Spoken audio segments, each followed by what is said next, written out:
Look, I see these kids today talking about their side hustles. They're 15, sitting in a gaming chair, clicking a few links, and complaining that their Wi-Fi is lagging. It's cute. Really, it is. But for those of us who grew up before the world went digital, our first side hustle didn't involve an algorithm. It involved a Schwinn bicycle, a canvas bag that weighed more than we did, and a level of responsibility that would probably trigger a modern-day labor investigation. Welcome back. Today, we're talking about the paper route, our first taste of hell. Back then, capitalism didn't wait for you to graduate. It hit you around age 12. You wanted that new Atari cartridge? Those high-top sneakers everyone was wearing? Your parents weren't just going to hand over the cash. No, you had to go out and earn it. And earning it meant signing your soul over to the local newspaper, the Chicago Tribune, the LA Times, or whatever local rag was keeping your town informed. The paper route was a masterclass in the economy of sweat. There was no remote work. There was no flexible schedule. If you were the paper boy, you were the bottom of the food chain, and the world expected you to deliver literally. Let's talk about the timing. 4:30 in the morning.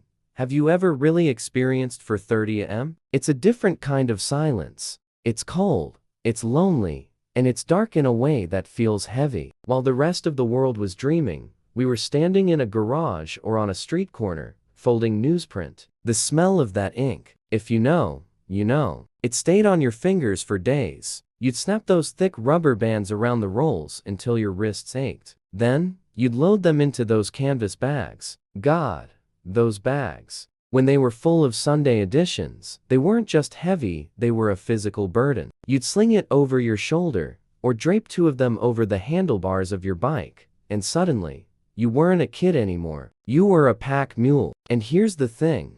The news doesn't stop for the weather. There were no snow days for the paper route. If it was raining, you were out there. If it was sleeting, you were out there. I remember mornings so cold my breath felt like it was cutting my throat, trying to pedal up a hill with 50 damp papers on my back. If there was a tornado warning, you better hope that paper is tucked inside the screen door, or the office is going to get a phone call from Mrs. Higgins about her moist editorial section. It taught you something early on. The world doesn't care how you feel. It doesn't care if you're tired, or if your nose is running, or if your fingers are so numb you can't feel the handlebars. The job is the job. That's a brutal lesson for a 12-year-old. But man, was it an effective one. And then there was the territory. Every route had its landmarks. There was always that one house with the German Shepherd usually named Rex or Duke who treated your ankles like a buffet. You'd be coasting along, trying to be quiet,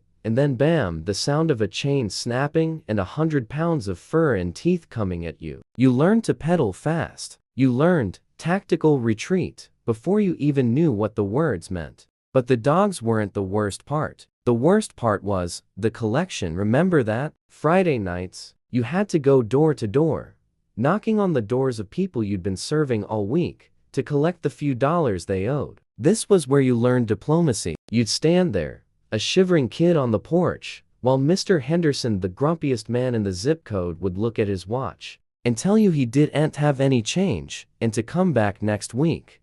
You had to learn how to negotiate, how to be firm but polite, how to handle the guy who was clearly dodging you, and the sweet old lady who would give you a nickel tip and act like she'd handed you a gold bar. It was our first introduction to customer service, and frankly, it was exhausting. So, why did we do it? Freedom. That's the irony. That bicycle was our prison at AM, but the money it brought in was our ticket out. With that paper money, you were a king. You bought your own comics, your own records, your own freedom. You learned the direct correlation between physical effort and the ability to buy a Snickers bar. But it came at a cost. We were tired. We were cynical. While other kids were sleeping in, we were seeing the world at its rawest. We saw which neighbors were alcoholics, which ones were lonely, and which ones were just plain mean. We saw the sun come up every single day. You look at the world today, and this rite of passage is gone. The paperboy is an extinct species,